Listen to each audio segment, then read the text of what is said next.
Diego Claus delivers a big gift for the offense on this Christmas Eve. The New Orleans Saints now have no choice but to embrace a complete overhaul. Auburn adds Georgia Tech star receiver Eric Singleton. And the Ravens and Texans make a rare wide receiver post-deadline swap. The Locked On Podcast Network presents the Big 6 in 60. The 6 biggest national sports stories from the local experts of the Locked On Podcast Network. Get the real story, why it matters, what's next, who wins the big game, and more, all in 60 minutes. The Big 6 in 60 starts now with the biggest story in sports. The Packers didn't have to do that to the New Orleans Saints. You are Locked On Packers, your daily Green Bay Packers podcast. The Packers didn't have to do that. They didn't have to.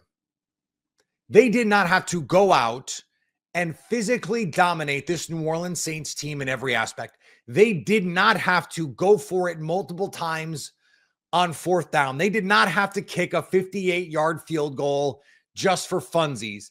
They did not have to pull every unique look out for the first couple drives. I mean, that first drive, the Packers ran half a dozen plays we haven't seen this year. And it's not that they were like crazy misdirection trick plays. It wasn't the stumble and fumble, Lions. They're gonna pretend to fumble the ball to run Y-League back because the Packers did that against the Bears. It wasn't that. But it was stuff that they hadn't shown before. Interesting stuff, unique stuff, unscouted stuff against a team that they didn't need that stuff to beat them. But it was hey, look at what we can do. Look at what we are capable of. And reckon with us in the NFC. It was, as Patrick Beverly would say, and earmuffs if you're listening with your children, it was a belt to ass game. That's what it was. It was we are better than you. We know we are better than you. We're not going to play with our food. We are just going to absolutely pound you into submission. A true four-quarter game. The Packers in this one, 404 yards. The Saints, 196. What else needs to be said? The Packers had more players run the ball in this game than they have had in a game in 70 years. And on defense, they get the first shutout of the 2024 NFL season. It's almost January. It's almost 2025. And a team had not been shut because this happens. Garbage time, whatever. Stuff happens in the fourth quarter. It didn't in this game. And before anyone goes, well, it's Spencer Rattler, no Chris Olave, no Alvin Kamara. The Commanders, who just beat the Eagles on Sunday, let Spencer Rattler almost beat them last week. If a tight end holds on to a pass that hits him in the chest last week, the Commanders lose, and it has huge playoff implications for the Packers. Now, the Packers have clinched the playoffs. They are going to the playoffs. Their seed is still TBD. But how do you look around the NFL? The Vikings, they barely win in Seattle. I know what their record says, but Seattle really, they had that game and they gave it away. The Lions defense is in shambles. I don't think the Packers are afraid to go beat that team. And then the Eagles, Jalen Hurts probably going to be back this week. But that defense looked extremely mortal against a rookie quarterback on Sunday. Why not the Packers? Has to be where this team is right now. Why not them? And to go out and have a performance like this, we saw Aaron Rodgers' teams do this. This game reminded me of 2014. That team, that season, against an inferior opponent, they would just bury you. And I think, to a lesser degree, in a lot of ways, 2020, where they were just going to kick your ass for the fun of it, for the sake of doing it. And that's what the Lions do. You're really the only other team in the NFL that does it. And this Packers team, I understand all the injuries, all that stuff. I get it. But be honest. You saw, you heard, you read Packers fans this week worry about the trap game. I posted a preview clip where I said, look, this is not a nuanced thing. This is a basically show up, match the intensity, and you'll win. And a lot of people going, trap game, the Saints are going to win, whatever. A lot of emotional hedges. I get that part of it. But that's, obviously not what happened, but it was never what was supposed to happen. The Packers were 2 touchdowns favorite in this game. And rightfully so, clearly rightfully so. But to take care of business like this, that is what championship teams do. That is what true NFC contenders do. And not every team would do it. In fact, we saw the Bills. We talked about this yesterday. The Bills had an opportunity against a bad Patriots team to just beat the crap out of them. They didn't. The Chiefs against a bad Panthers team. Okay, Panthers team playing better. Had the chance to show, hey, look, we're the favorites for a reason. We're just going to beat the crap out of this Panther. And they didn't do it. We see it every week. So don't downplay this like this is nothing. This was the signature domination, really, of the Packers Jordan Love era. You could say that the Vikings game last year, that was a game they needed more than they needed this one, though this was to clinch. They needed that game to stay alive in the postseason, but there were no expectations on that team. The stakes are different. When no one expects anything of you, the stakes are different than when you go into a game 2 touchdown favorites and you got to win this game to keep pace in the NFC because the Vikings keep winning improbably and the Commanders won somewhat improbably. And, you're not worried about what's happening in the the NFC South or the NFC West because you can't do anything about that. And so you just have to keep winning. The Packers could have won this game 34-30. They could have won this game 17-14. They could have won this game 24-21. All they needed to do was win. It's the old baseball. Sometimes you just need to blow somebody out 1-0. Except the Packers blew them out 10-0. Or whatever the football version or baseball version of 34-0 is. 10-0 seems right. But the Packers didn't need to get off the schneid here. They've been playing well. In fact, and we'll touch on this in a second, over the last month plus, or the last 5 weeks, it's been the best team in the NFL by DVOA. The best team in the NFL. The last 6 weeks now resides in Green Bay, Wisconsin. Now they get a chance against the Minnesota Vikings to improve their seed. The NFC North is out of reach. They don't really have much to play with over the next couple of weeks. They are striving towards a larger goal here. And they put their foot down. They put their pedal to the metal. And they said, we're ready to come take this. How can we not start with number 56? How can we not start with Edgerrin Cooper, who led the team in tackles, didn't even play the fourth quarter, 10 total, 8 solo tackles. Get this.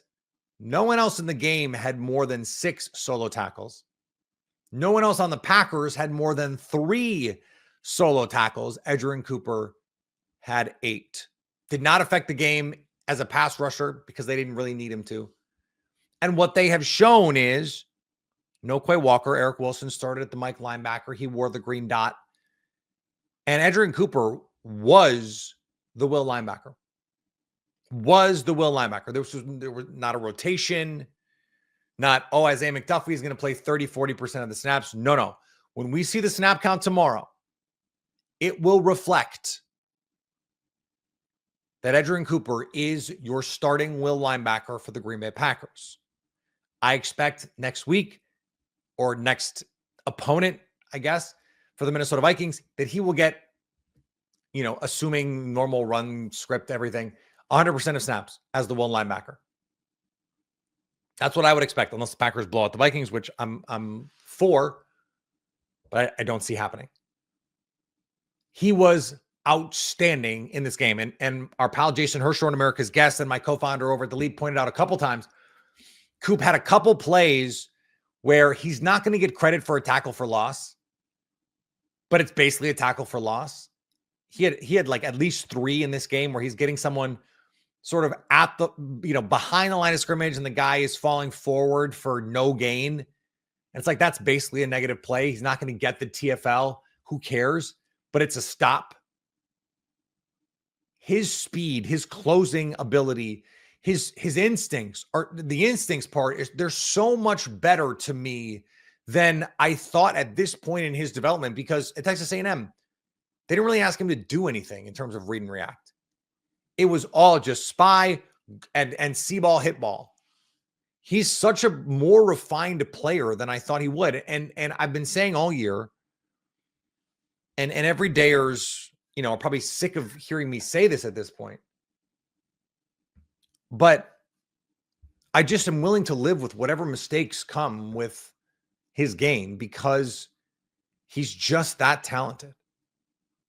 He's just that impactful on what your defense can be, because, hey, the Packers played a screen well, and it wasn't because the defensive line sniffed it out, which they did last week, by the way. It was because Edgerrin Cooper made a great play, read and react, slither through a block, and make a tackle. You had more than just Coop. At one point, the Packers had almost a 50% pressure rate in this game. I know this is not a great New Orleans Saints offensive line. They hit the quarterback 6 times. They sacked Spencer Rattler 3 times. It felt like more than that, certainly. Got their hands on a couple passes at the line of scrimmage. Spencer Rattler finishes 15 of 30 for 153 and the interception. Zane Anderson got the interception. There could have been another interception from Zane Anderson at the end. Keaton Oladapo nearly had an interception. This was not a game where you go, okay, well, they got a couple turnovers and, crazy fumble luck, anything like that. No, this was just domination at the line of scrimmage. Brenton Cox. And a couple weeks ago, we had Dante Whitner on this show, multi-time Pro Bowler, and played for Jeff Hafley. And we talked about stunts and the games that teams like to run up front. And I loved his explanation for it. And if you missed it, go back and find that. You search any of the archives, you can find it wherever you get podcasts. So much of that game that they play up front defensively ends up cashing out like a run play where it's all about aim points and timing and the rhythm of it and an understanding angles. And the Packers at first, they were not quite getting it. They're getting it now. And you're seeing Devontae Wyatt unblocked because of the just ridiculous burst that he has. You have someone coming across, taking out the guard. He loops in back around. And because he is a freak athlete, I know that fans like to get on Brian Gutekunst and Ted Thompson before him for all of these freak athletes.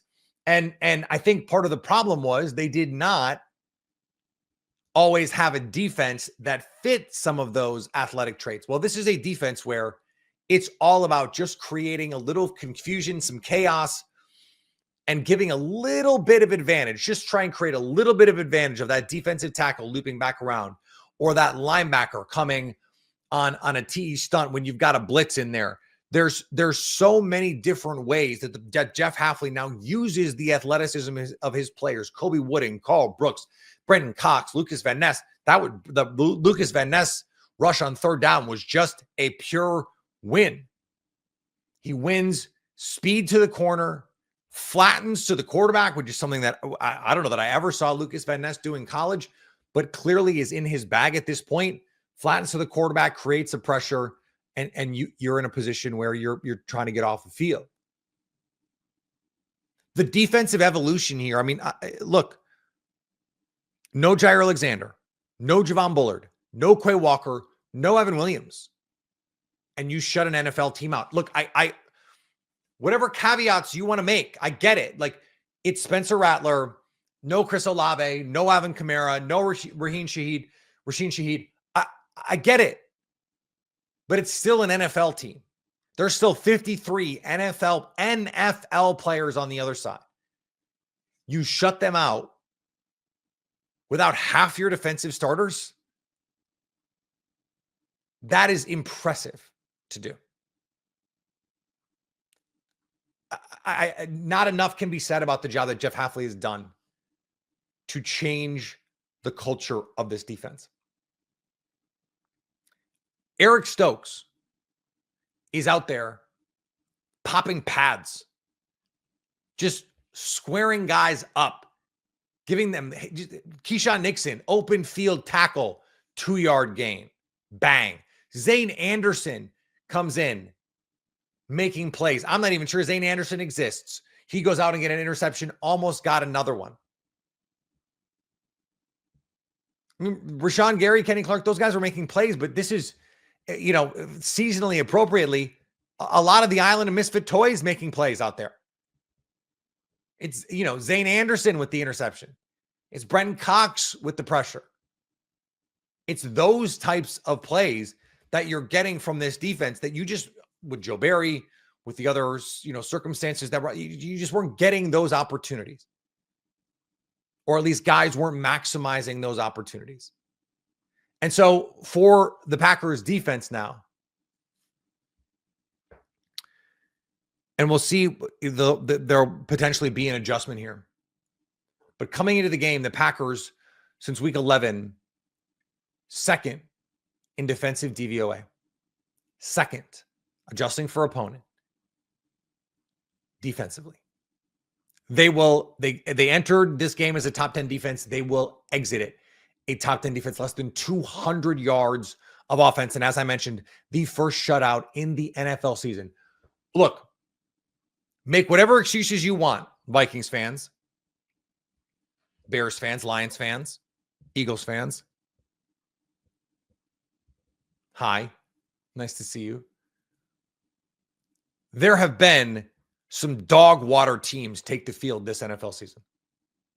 Some and look, the Saints, the first couple of weeks, beating the daylights out of teams. There, Anthony Richardson got benched. Bryce Young got benched. There was some terrible offensive play this season. No one got shut out. No one. And the Packers did it without 4 no doubt starters. Like an all-pro corner doesn't play. 2 starting defensive backs, a starting linebacker. Come on now.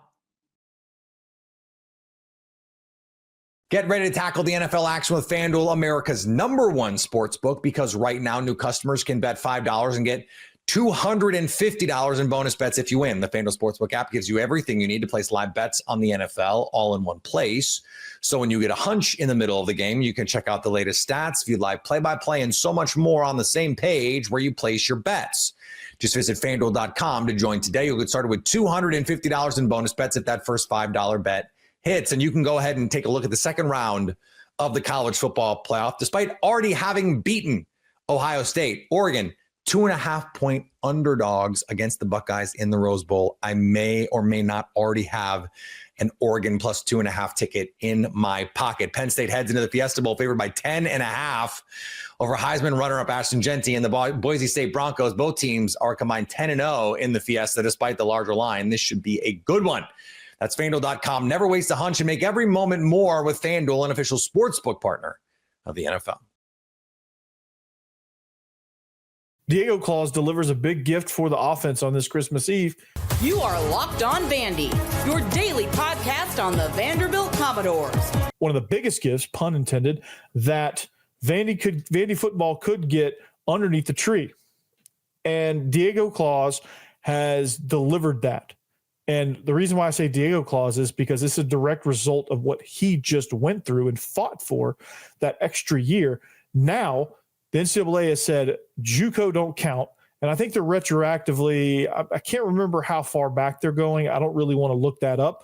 But I can tell you this much. It's going to affect Stephen Hubbard, and in a good way. Now he's coming back, and he's getting that extra year because of Diego Pavia. Now, this is... Now, I've gotten a lot of flack on the squad show because people think it's going to ruin JUCO football and it's going to have this ripple effect that I just don't think it's going to have. Not anymore. It's not going to affect anything any more than the transfer portal NIL is, right? I think it's going to make it to where I think it'll probably it'll affect the G5 schools because they have been previously getting those partial qualifiers. Like, let's say, somebody doesn't have the ACT score coming out of high school, they end up going to, say, FIU because FIU will take a partial qualifier. Well, instead of FIU getting that guy, he may elect to go to East Mississippi, JUCO, or he may elect to go to Independence, or he may elect to go to Laney out in California. Like, he's going to get his prep year and sign. And honestly, I just don't think that's going to affect anything because if the guy can play, he's going to portal out of you. He's going to portal out of your program within a year anyway, and he's going to end up at a North Carolina or Colorado or Alabama or wherever, major P4 school anyway. So like you're not really going to have that dude. So you just need to, like, if that dude's going to play, like, it's going to just change things a little bit, but like FIU is going to get guys that are going to portal in from FCS, or they're going to get guys like, there's plenty of the portal with this new roster ruling. The portal is about to triple in the amount of players that's going to be. Like, it's going to be a never ending cycle. There's always going to be players available, whether it's your transfer. There's a lot of junior colleges that you can pick from if you're an FCS school, if you're a D2 school, if you are. I mean, there's a lot of guys that aren't even going to get offered anything that you're going to be able to get out of high school. There's going to be portal guys that get bumped from like a Purdue that ends up at FIU because they think they can go to Michigan and they just don't. And so like the whole ripple effect of this thing is not really going to be that big of a deal. So I don't really know why people are all up in arms about it. I think JUCO from the jump should have not have counted. I think you should have been able. I think JUCO should be, I don't know about the whole 2-year thing. I think that might be a little much, but it's not going to count, and I don't have any problem with that. Whether or not Diego Pavia was, it could have been Ben Johnson from Cal that could have fought the NCAA on this and made the ruling. Like, it could have been anybody. I would have had no problem with it, whoever it was. I think it's good. I think it's good for these partial qualifiers, these guys that need that junior college prep work to be able to get themselves a chance at NIL, to be able to give themselves a chance at proper development for the NFL, depending on what route they take. So it's going to be, it's going to be interesting to kind of see how it goes. They've got to get the transfer portal under control because it's getting crazy. And this whole notion of guys transferring in the middle, I think they need to figure out a window to where guys can portal in and out of, and it not affect the playoff or the bowl games, or I don't know.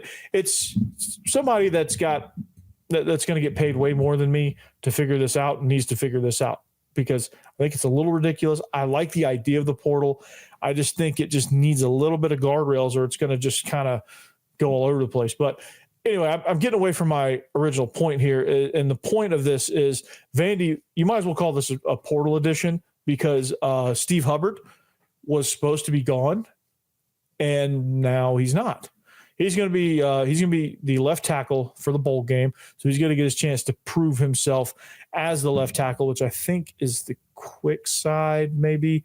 If they're still doing quick and strong, I'm not even sure if they're still doing that, but he's going to play tackle instead of guard for the bowl game. So he's going to get his chance to prove himself there. But I love this because he's a guy that's now been in the system for a while. He's performed extremely well within this system. He's a guy that is going to be heavily relied on throughout this whole process. He's going to be mentoring these new transfers, these, the couple of freshmen they brought in from last year's class, and some of the other portal guys that were, that didn't play as much.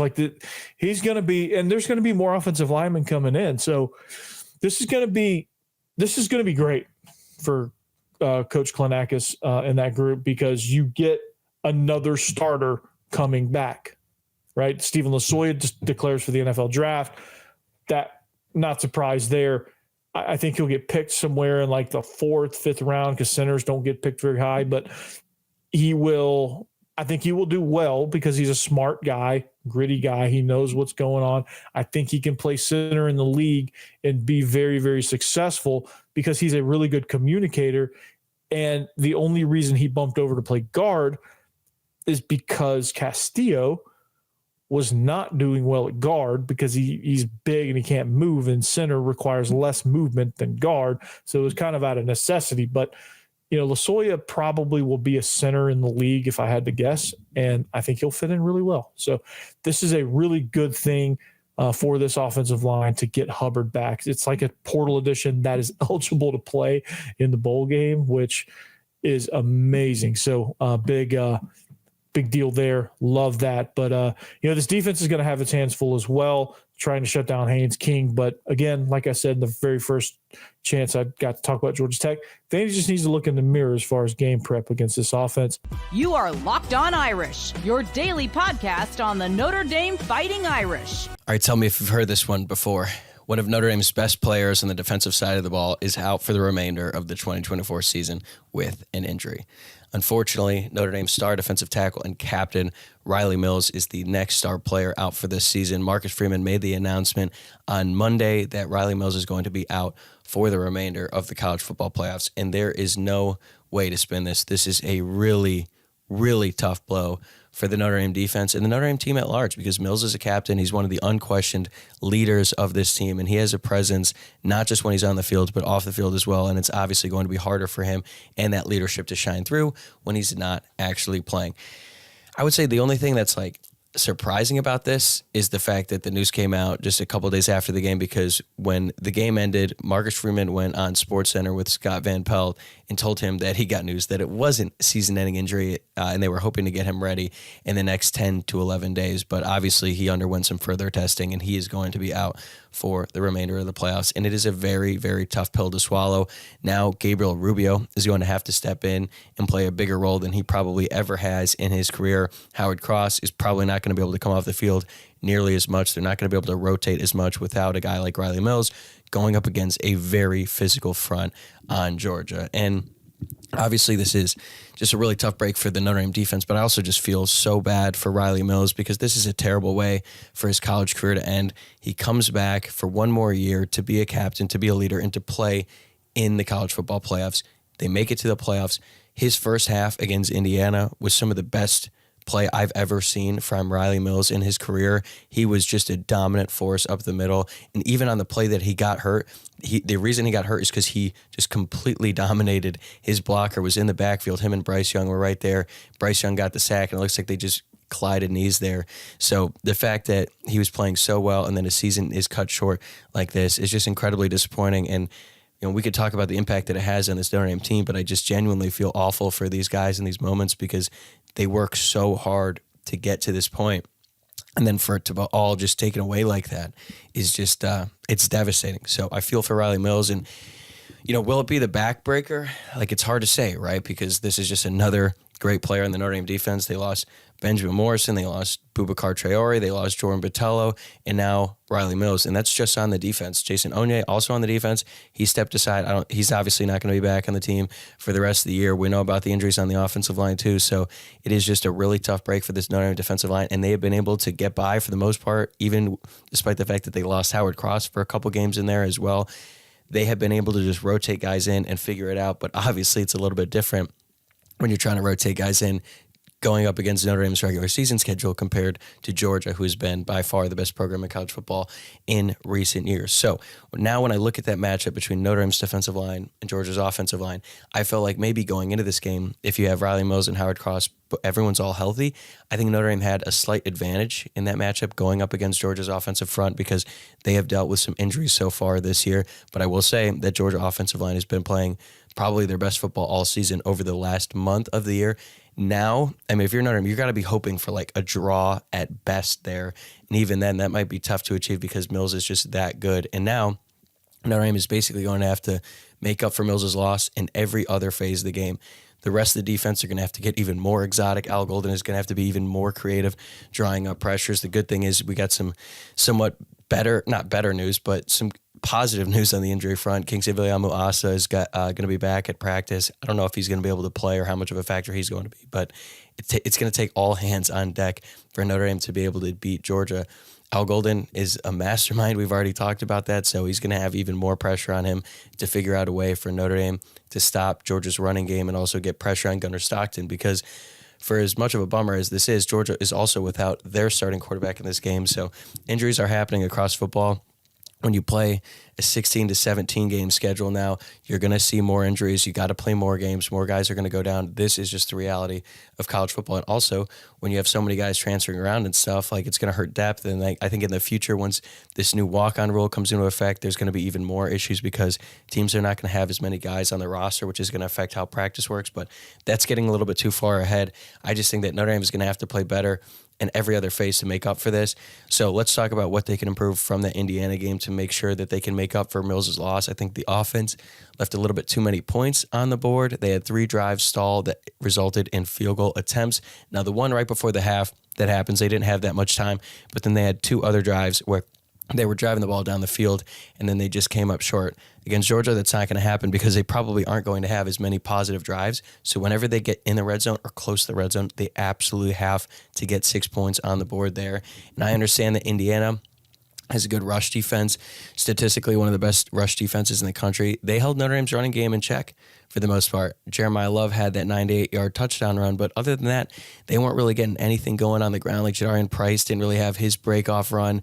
He had 11 carries for 32 yards. Love was held in check the remainder of the game, but he did have that one great play where he stiff-armed that defender into like the core of the earth there. So they're going to have to figure some things out. I think the offensive line was still kind of getting things figured out. They lost Rocco Spindler, the right guard in that game. Sam Pendleton came in. I think Rocco Spindler is probably going to be able to go. It looked like a concussion. He was in street clothes for the end of that game, but not totally sure. Either way, the offensive line is going to have to step up because Georgia's defensive line is one of, if not the best in the entire country. And I just feel like Mitchell Evans is going to have to be a factor. Like he was absent in terms of production for the majority of that game against Indiana. And then when the one play where he did have a catch, he immediately fumbled it. Fortunately, Jordan Faison was right there, but you expect a little bit more from a guy who's been around and who is as talented as Mitchell Evans. So on offense, they got to capitalize on those opportunities when they get the ball on the other side of the field. They got to get Mitchell Evans more involved. He's one of their best players. So he's got to play a little bit better, and then offensive line is going to have to step up to the challenge going up against Georgia because Notre Dame is going to have to be able to run the ball a little bit more. I'd like to see a little bit more from Bo Collins as well. He had a nice catch on third down, but that drop was unacceptable. I think his effort is becoming an issue as well. He made a business decision on that first onside attempt, so a lot of guys need to step up on the offense. Even though they still played a good game against Indiana, they're going to have to play much, much better against Georgia because the step up in competition is just that significant. And as a whole, I mean, outside of Riley Mills, this team just needs to get healthy. Like Jeremiah Love, he's been dealing with the flu. He's got the knee injury. I hope that over the course of the next 10 days, he's going to get back closer to full health. That's going to be very important. I mentioned Rocco Spindler. Hopefully he's able to go. Bryce Young, I believe, is going to be able to play. He was running around after the game. I think it was just a stinger. So these guys, everyone else is just going to have to step up a little bit more because losing Riley Mills is a big, big blow. And it's just so disappointing for him and this team that has already dealt with so much on the injury front. But look, it's the college football playoffs. Injuries are going to happen to everyone. You can't really make excuses at this point. Like, you are in this position. You have a great chance going up against Georgia without your starting quarterback. You cannot let this one injury be the thing that lets the season finally crater all at that point. They have shown incredible resiliency all season long, and I have no reason to expect anything different going up against the Bulldogs. Gametime has a new feature called Gametime Picks that makes getting tickets to your favorite live events even easier. Gametime Picks filters out the fluff to show you only incredible deals on great seats, so you don't have to waste time searching through thousands of tickets. Curation makes it easier to save more on sports, concerts, comedy, theater, and more near you. You can take the guesswork out of buying tickets with Gametime. Download the Gametime app, create an account, and use code LOCKEDON for $20 off your first purchase. Terms apply. Again, create an account and redeem code LOCKEDON for $20 off. Download Gametime today. What time is it? Gametime. The New Orleans Saints now have no choice but to embrace a complete overhaul. You are Locked On Saints, your daily New Orleans Saints podcast. The New Orleans Saints are desperately in need of a complete overhaul. If the Saints set out in this game with a chance to prove that there was something to build around long-term within its walls, they did not prove that with this game. Now, they got 2 more games to try to prove that as best as they can, but this was not the footing that they wanted to start off with. A 34-0 absolute demolition of the New Orleans Saints is orchestrated by the Green Bay Packers. Yes, the New Orleans Saints were on the road against one of the better teams in the NFC. Yes, the New Orleans Saints are without several starters when it comes to the offensive side. Yes, the New Orleans Saints don't have their lead defensive coordinator and defensive play caller because he was the head coach that they fired after what initially felt like rock bottom following a Week 9 loss to the Carolina Panthers. But that does not mean that this loss to the Green Bay Packers, an absolute embarrassment on national television on Monday Night Football, is not the new rock bottom. In fact, it is the new rock bottom for the New Orleans Saints. And there is no way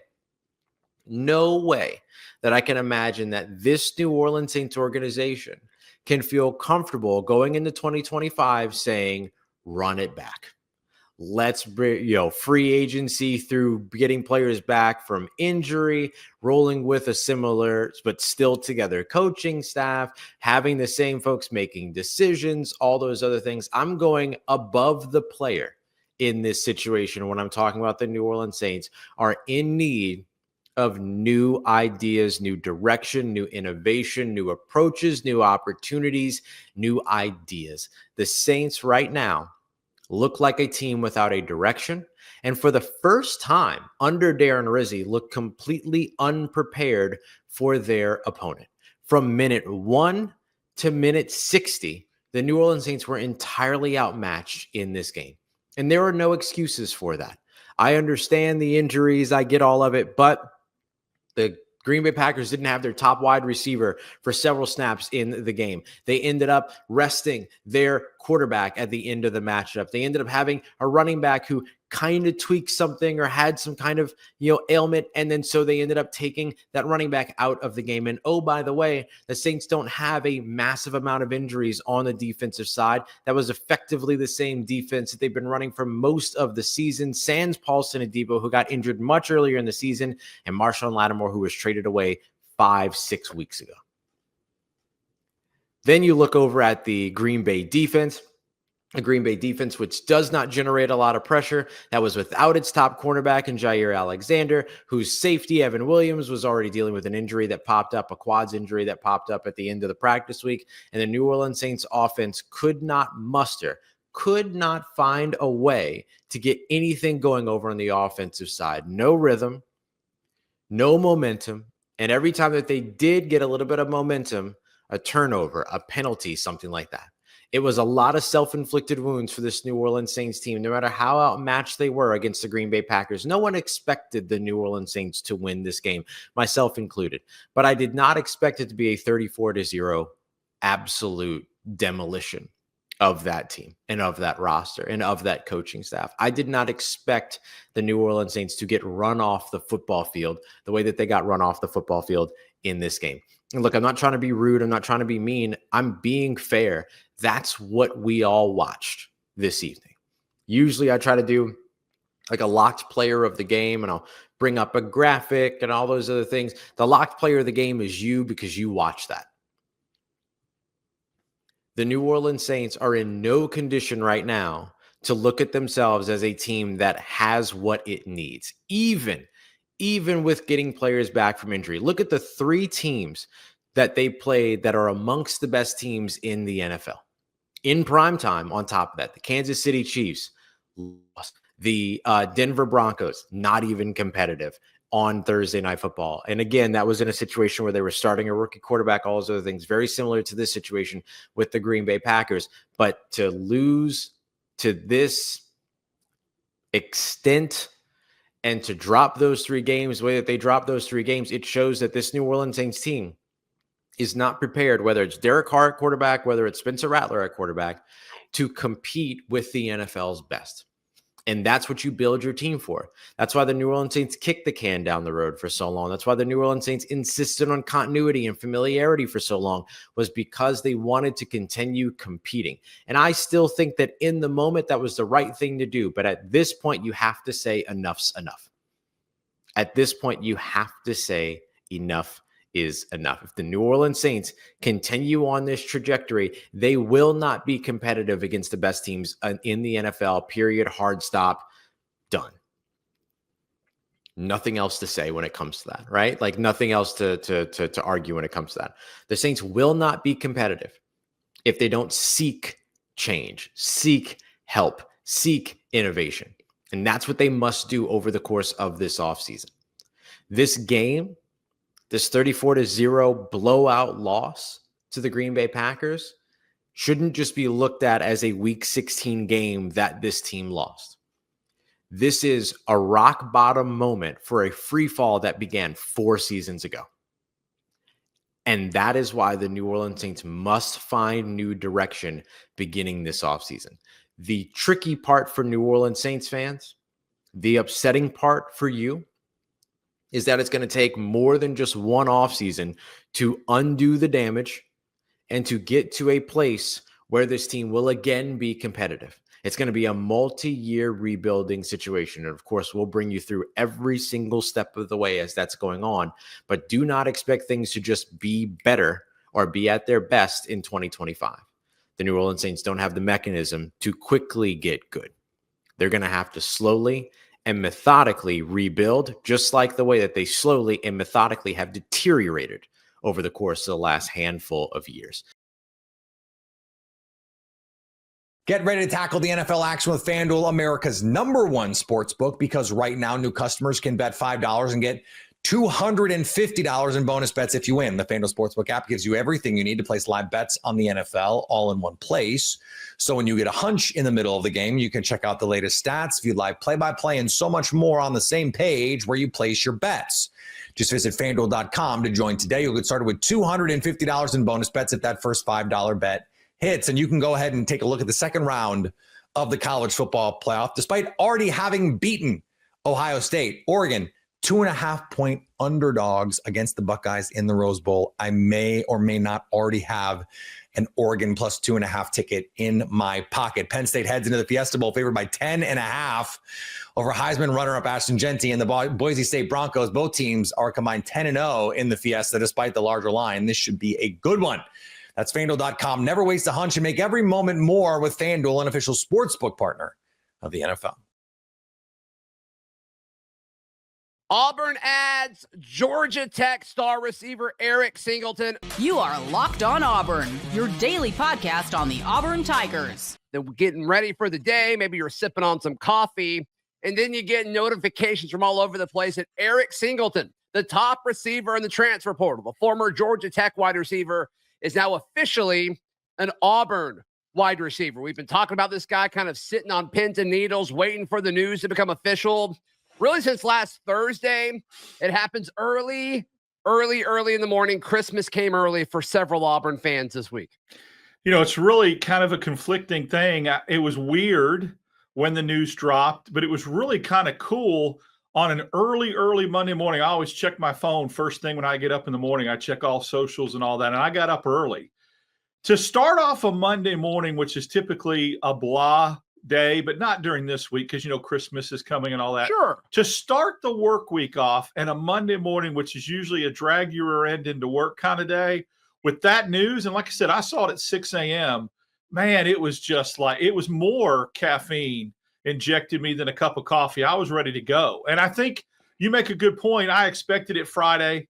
Then I expected it Saturday. We got some word that it may happen yesterday. When I went to bed last night and it hadn't happened, I really thought this was going to go closer up to the December 28th day that the portal closed. And so it was a pleasant surprise to see that first thing this morning. Yeah, it was kind of interesting because there was so much talk on like rumor of how he signed, but Auburn's holding the papers or whatever and waiting to make the announcement, and they're being strategic with it. And that made sense to a certain point. Like we originally heard it Thursday, sounded like it was the original plan. And then Sunday was the next plan. It's like, okay, well, like what's going on here? And so who knows when he officially signed, but it became public Monday morning, and that's all that really matters. 56 receptions last year, 754 yards, 3 touchdowns, average catch of 13.5 yards down the field. When you look at what he did in 2023, 2 seasons ago, 48 catches for 714 yards, 6 touchdowns. This is a guy who's been really solid for Georgia Tech for the last 2 seasons, but a big, huge focal point of the offense for Georgia Tech. Entered the portal, was one of the coveted players in the entire transfer portal, not just receivers instantly. It was a very competitive battle. In fact, we thought, okay, Auburn was one of the first visits. I think it was his first visit. We were like, we can't let him leave. We can't let him get to Oxford.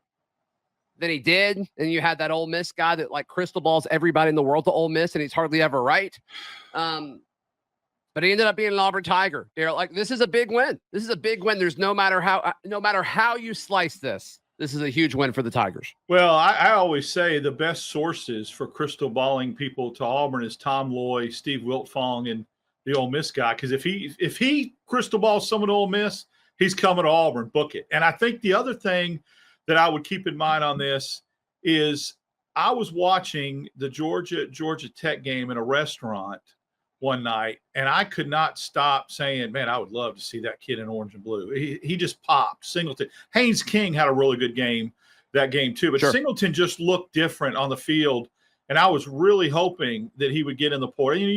You wish, or you kind of daydream and go, man, that'd be a kid, if he went in the portal, I'd love for Auburn to get. And then it comes to fruition. And I think it speaks volumes that he went to Ole Miss and still, obviously signed with Auburn, that Auburn had something that he wanted to sell. And again, this continues to me the just, I don't know, inexplicable way that Auburn can continue to get this high-level talent coming off 2 losing seasons. And I don't want to hear about NIL, and I don't want to hear about money, buying players. Everybody has money. And if you don't think that there's people in the conference that have more money than Auburn, then people are naive. They do. Somehow, some way, Auburn's selling this vision. And I like him. I like him for a veteran presence to replace KLS on the roster, not necessarily his position or where he plays, but just a body to replace a really good receiver.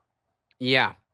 And I don't know. I talked about this with Lindsay on this morning show. Like, I don't know if Singleton necessarily like replaces KLS as far as role. He does replace him as far as impact and production, 100%, but they are not the same receiver.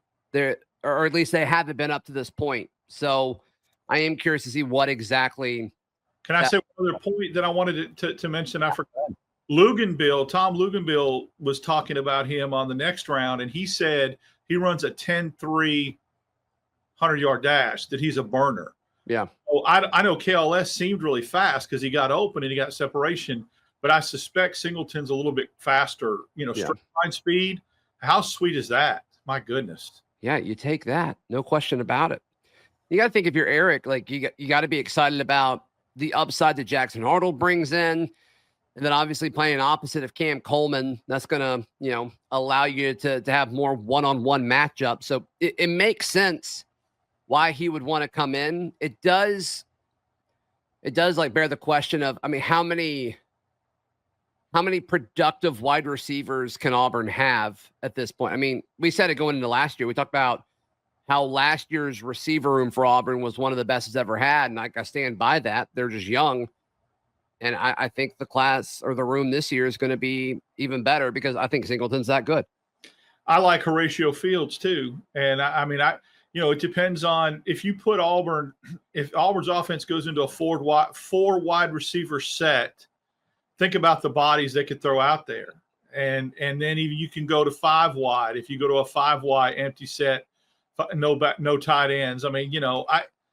It's limitless. So right now, a 4 wide receiver set, whichever running back you want to pick, standing next to Jackson. And then you've got Cam Coleman, and I guess Singleton's out wide opposite Coleman. And then you've got Malcolm Simmons. Or do you put Fields out wide and you put Singleton at slot? That's what I would do. I'd put that's a lot Fields, to throw at somebody. I'd put Fields and Coleman out wide, Simmons and Singleton inside on both sides as far as slot if you're going 4 receiver set, and then let someone try to cover that. It's a lot. That's a lot. Oh, yeah, and also defend Jackson Arnold's legs, as well as, Damari or Jeremiah or Darrell, whoever's at running back. It's a lot. It's a good, the skill positions are certainly there. You can't blame the roster anymore. Can't blame the roster anymore, Daryl. This is it. You've got the roster that you wanted. Auburn has ponied up. They have said, okay, we're done with this. You can't make the roster an excuse anymore. And I think that's very, very important. It's with that comes an inherent amount of pressure, but that's okay. I truly believe. Yeah, you're the head coach at Auburn. You're the head coach at Auburn. Pressure. Exactly. And I know that it's already some inherent pressure because you're going on year 3 with 2 losing seasons. But when you have earned this roster, because Hugh Freeze is instrumental in putting some of this together, as well as Kenyatta Watson and Will Redmond. When you earn this roster, you've got all the tools now. You've got all the toys. There's no excuse. There is no grace period. There's no excuse, because here's the other thing. The narrative ends after this year. The grace period ends with, I think, trying to sell kids on a vision to get this type of talent in here. We've talked about how remarkable it is that Auburn's done that for 2 years. Agreed. I don't think you get a third. I think this is it. You're not going to be able to continue to do this and pull this off. Gametime has a new feature called Gametime Picks that makes getting tickets to your favorite live events even easier. Gametime Picks filters out the fluff to show you only incredible deals on great seats, so you don't have to waste time searching through thousands of tickets. Curation makes it easier to save more on sports, concerts, comedy, theater, and more near you. You can take the guesswork out of buying tickets with Gametime. Download the Gametime app, create an account, and use code LOCKEDON for $20 off your first purchase. Terms apply. Again, create an account and redeem code LOCKEDON for $20 off. Download Gametime today. What time is it? Gametime. The Ravens and Texans make a rare wide receiver post-deadline swap. You are Locked On Ravens, your daily Baltimore Ravens podcast. A Christmas Day matchup between the Baltimore Ravens and the Houston Texans. Can it be a Christmas Day miracle? Can the Houston Texans? I think they've done enough for the Houston Texans to be considered to get off of Santa's naughty list. They've been banged up and hit from every which way in terms of losing players, and so hopefully Santa can come through for him, because if he's checking their list twice, please see the Houston Texans and give them a gift of a win this Wednesday. Man, well, right now the Ravens are 5.5-point favorites over on FanDuel, our friends over at FanDuel. So, could be a blowout, could be a close game. We don't know how it's going to go. But, John, I think one of the bigger storylines, and I'm really intrigued to kind of hear where you are about the Texans offense right now at this point in the year, because CJ Stroud, I know a lot of expectations for him coming into the year after his phenomenal rookie season. The Texans, they bring in Stephon Diggs to pair with Tank Dell and Nico Collins, of course. that receiver room has fallen apart due to injury, but I know there's been a lot of conversation about CJ this season and his performance. They bring in Joe Mixon, who for the most part has been incredible, is a new addition to that offense. But in your mind, for Houston and the biggest storyline on the offensive side of the ball, is it CJ Stroud, or is it more so how depleted this wide receiver room has become? It depends on if we're talking about for the season. But we're doing a crossover right now, so I know you're talking about the Wednesday matchup. It's 100% the wide receiver room. No Diggs.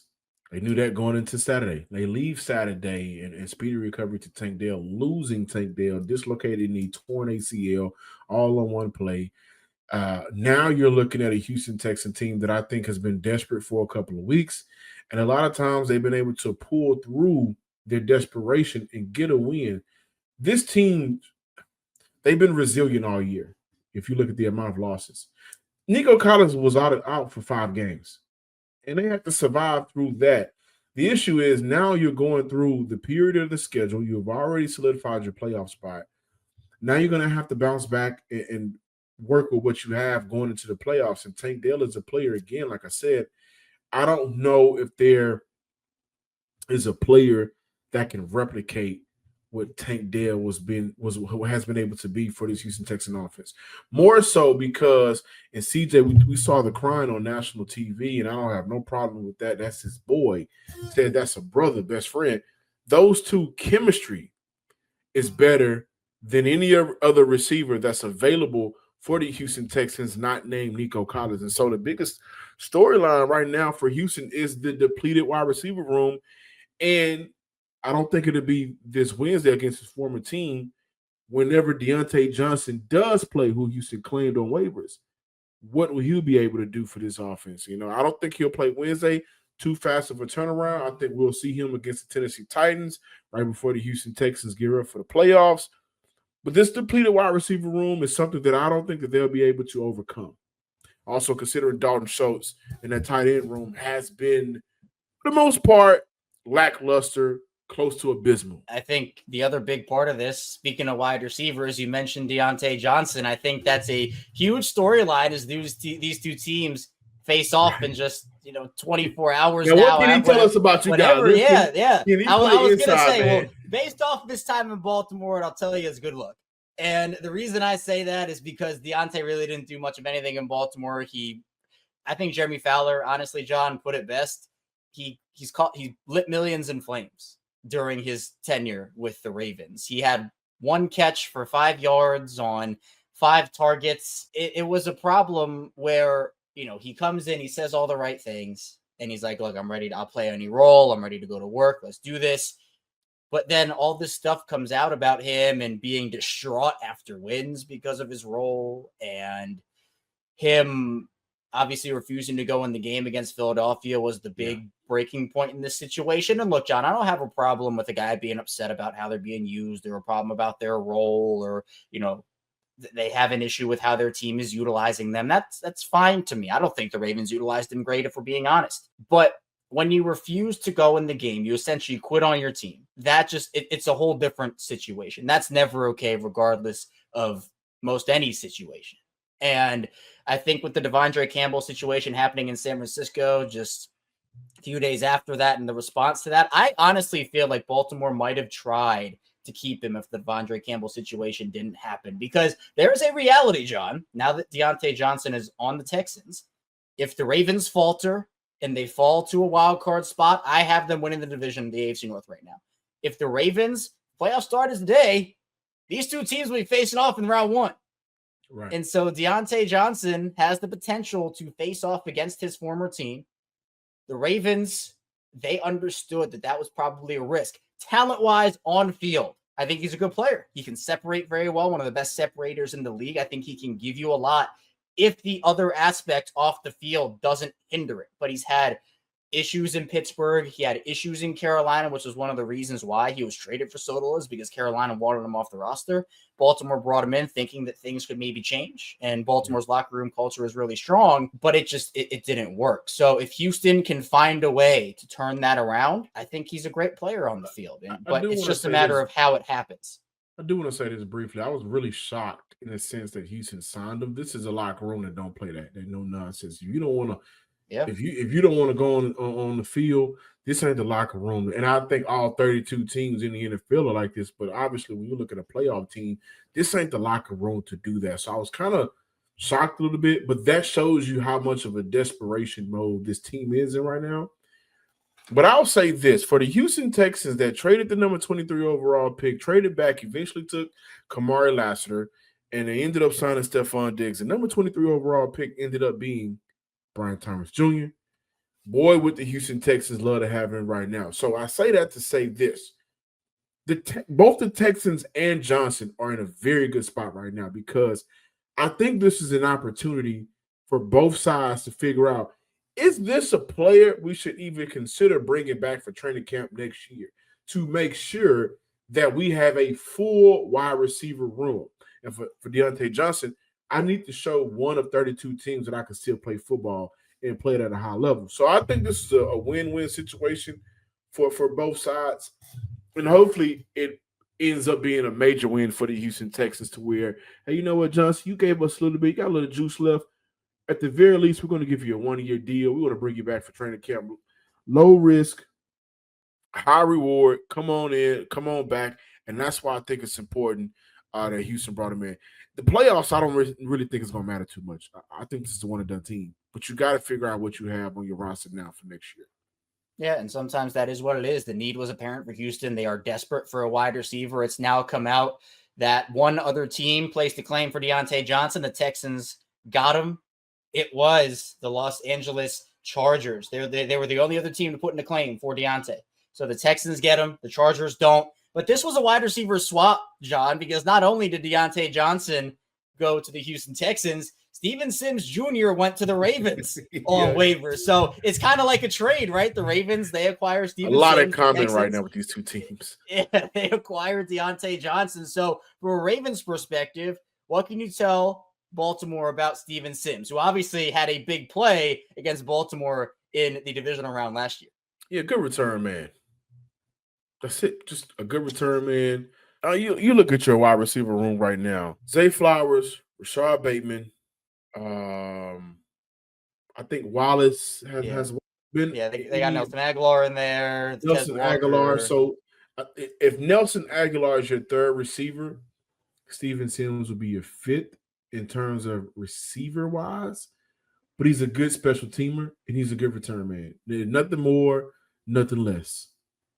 I don't have anything else for you. I'm sorry. Wait, no, it's fine because with the Ravens, they've had some returner issues this season. They've tried Tylan Wallace out, hasn't really worked as well as they've thought. They brought in Desmond King, who obviously Texans fans are very familiar with, and he had 2 fumbles in that Pittsburgh game. Now, luckily, Baltimore was able to get them both back, but John Harbaugh did say that he's going to be the return guy moving forward, but having Steven Sims is probably just an insurance option. If Desmond King doesn't work out, you can bring in Steven Sims and have him return, and that will be that. So you get Deontay Johnson out in Houston. Steven Sims comes to Baltimore. Little post-deadline swap for both of these teams.